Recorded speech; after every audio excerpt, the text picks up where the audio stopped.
L'imprenditore nonché ex presidente dell'Agragas Marcello Giavarini è stato invitato ad assistere come spettatore al concorso Sanremo che si è tenuto a Dubai organizzato dalla comunità italiana. In tale occasione, ha affermato Giavarini, ho avuto il privilegio di immergermi in una cultura accogliente che riflette il meglio della nostra Italia. Il concorso ha visto la partecipazione degli italiani residenti a Dubai, il cui scopo principale era quello di mettersi in gioco e divertirsi. Questo spirito di amicizia ha reso l'evento particolarmente speciale.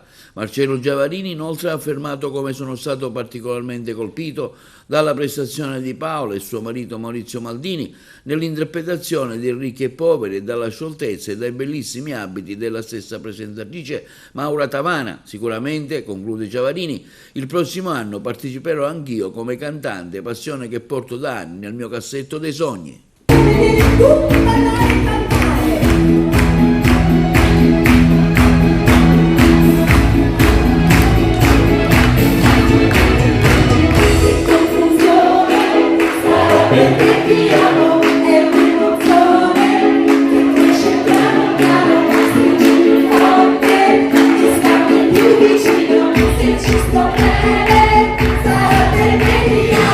Io canto il ritmo del dolce tuo respiro.